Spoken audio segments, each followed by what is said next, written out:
how have the 3 months have been during the entire lockdown period?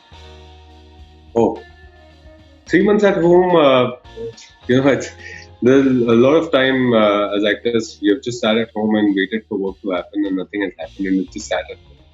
So it didn't feel very different that way.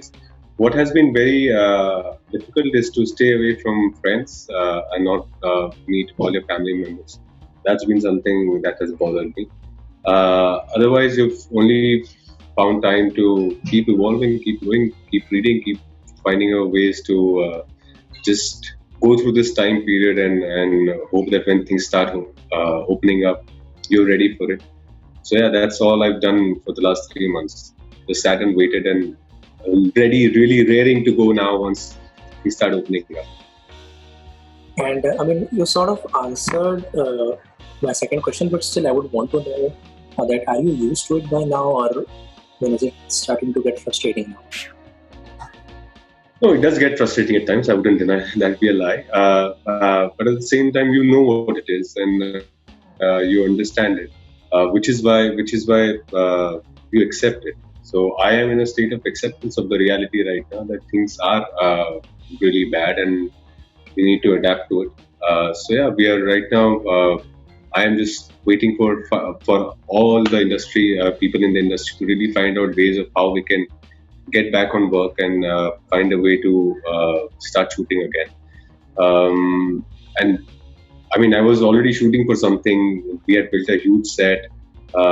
Because the rains happened, the set had to be dismantled.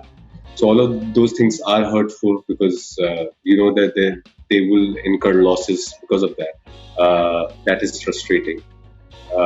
But then at the same time, I mean, it's everywhere. Everyone is dealing with it. Everyone is fighting it out. So your pain is hardly anything. Having that reality, that awareness is very important.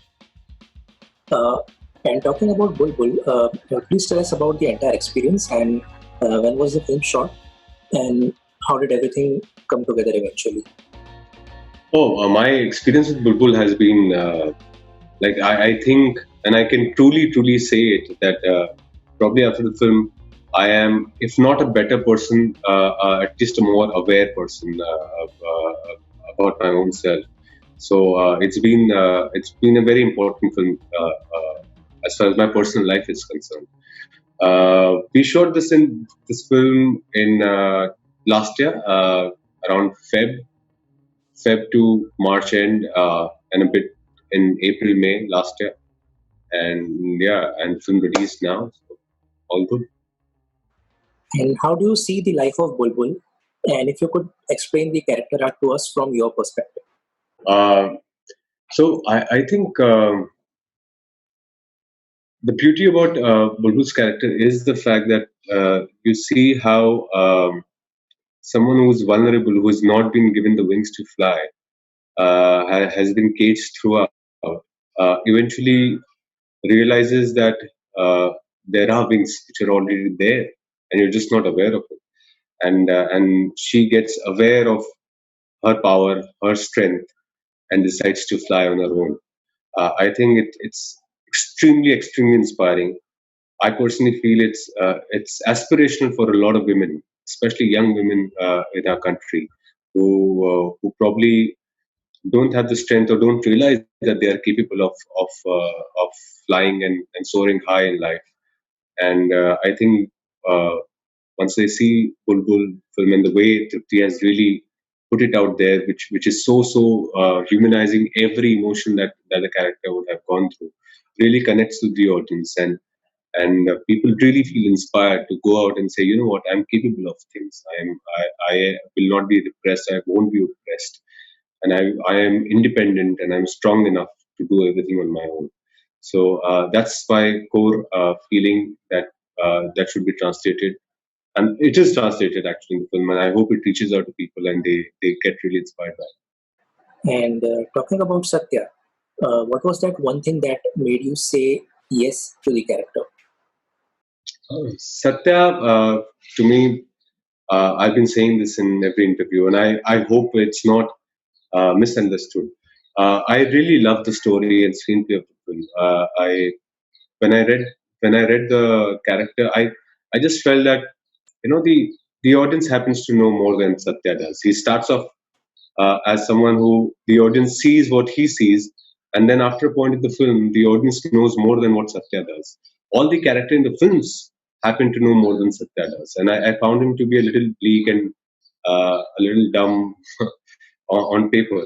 But it was only when I kind of realized that, especially when Bulbul says that "Ab tum bhi unki tarah ho gaye ho," is what struck me for Satya, because I actually saw him as this middle ground between the patriarchs, that the men in the film that have been shown, and I thought that he was doing everything right, and still becomes a part of this, still becomes an oppressor by the end of the film, which he finally acknowledges and says it out.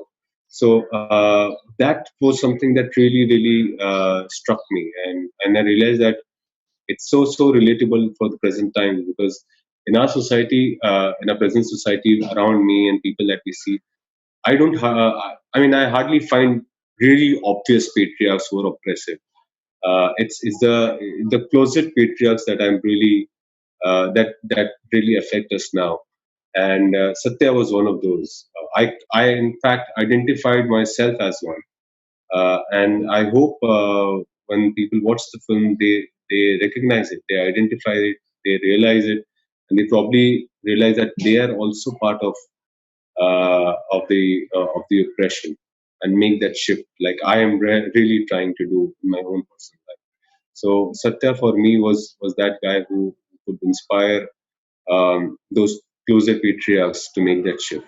I really hope that happens and it goes through to everyone who's watched And in your opinion, why do you think Binodini was spared from the wrath, despite of her being an enabler in the crime? it. Oh, that's a very interesting question. I think Binodni was a victim of patriarchy herself. She has bared a lot of things herself, and you realize it's not her own doing, but what has been subjugated to her over years by the society, and things that have been said and told to her, and that that is what dictates the actions that she takes. Uh, which is why I think, realizing that she is not the cause of it, she is a victim herself. Uh, like Bulbul was.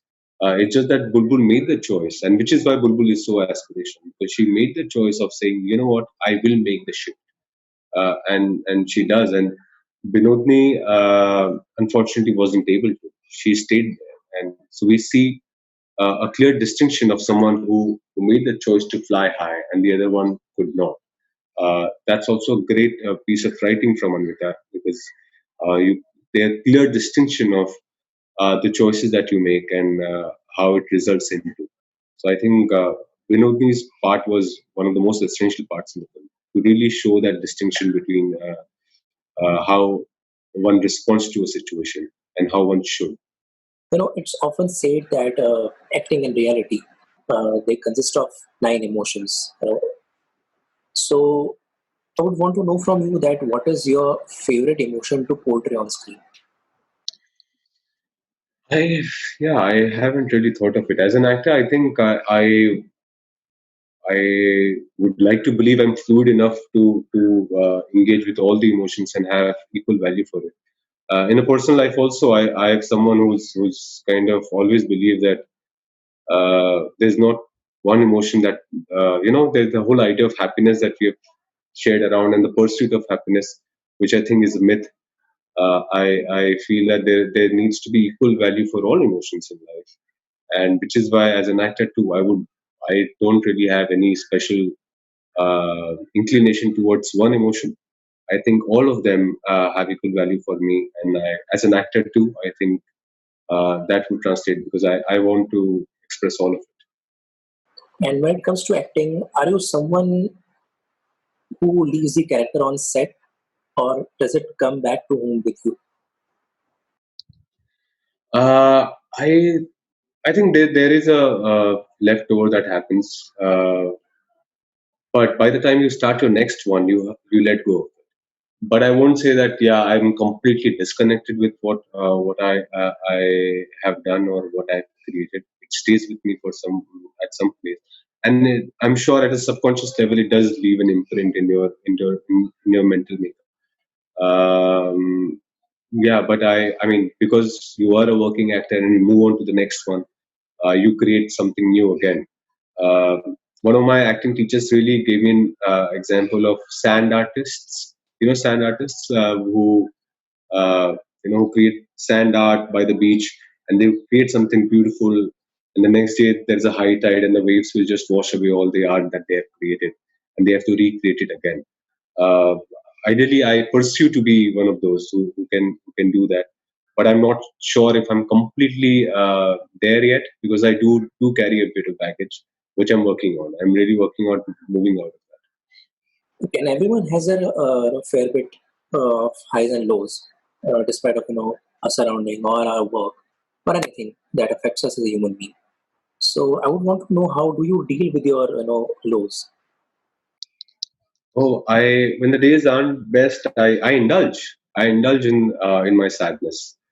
I indulge being angry, and I indulge in being upset. Like I said, I value those emotions equally, and I indulge in them. And once I'm bored with them, I move on to the next day, and you just wake up and say, "I mere aisa actor paida nahi hua." So I keep pushing myself like that. I really keep that positive reinforcement in my head, and I keep saying it to myself. That's the only way to go on because I know that you know. That my job is to keep going on. That's my only realization. And once that comes to you, then all these things, be it great moments, be it happiness, you feel okay. There's a great day today, but tomorrow I'll have to try and do something again. And even if it's a bad day today, I know that tomorrow is a new day, and I'll get an opportunity to do something great again. So yeah, I just keep pushing myself and keep saying this to myself that I have to go on, keep going on, Avinash, keep going on. And everyone has their fair bit of highs and lows. It could be because of the work or the situation around us that could affect us as human beings. So I would want to know that how do you deal with the low phases in your life? I mean, that's a great way to keep yourself engaged. Yes, I'm not sure how people are able to monetize whatever they're shooting at home. So yeah, I don't really see this being the new normal.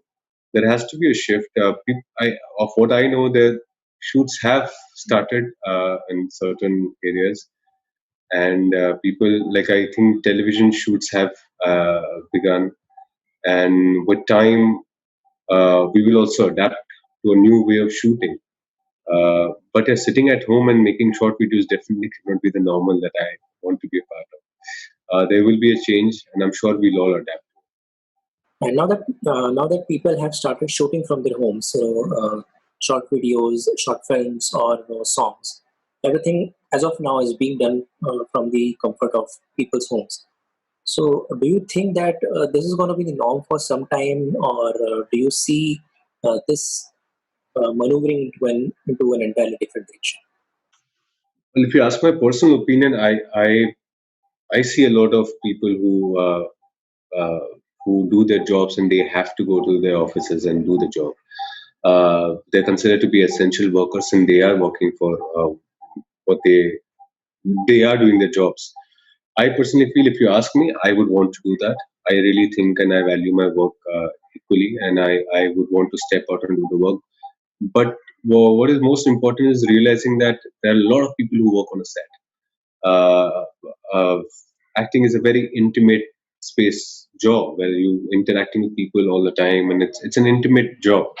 So yes, there is it's high risk for sure. So unless until we secure everyone's safety as a team, because that's the most important thing, we shouldn't really jump in.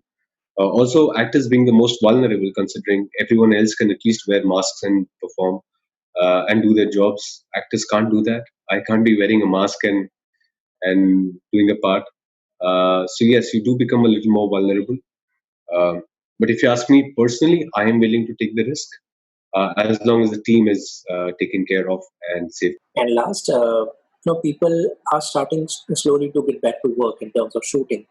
Uh, Quite a few places have also started shooting be television or brand shoots or advertisement. So in current situation, I would want to know that would you like to go back to work immediately, or rather you would wait for things to settle down and once everything becomes normal and new guidelines are issued by the producers guild or the worker unions. So would you like to wait or go back to work immediately? Well, I had a release, theatrical release, The Girl on the Train on 8th of May, which didn't happen because of the lockdown. So now I don't know what's happening. I am not very sure if they're waiting for the theatrical or they are willing to go on OTT platform. That's an information that I don't have with me right now. The next one after that, I was shooting for Dongri to Dubai, and we had, I mean, shot about 15-20% of that show, and the rest of them was pending. I don't know when we begin again, because we had a set and the set was dismantled because the rains came in. And now, hopefully, after the rains go back, we will start shooting again. So I don't see really at this point of time going back to work before September, October. That's really sad.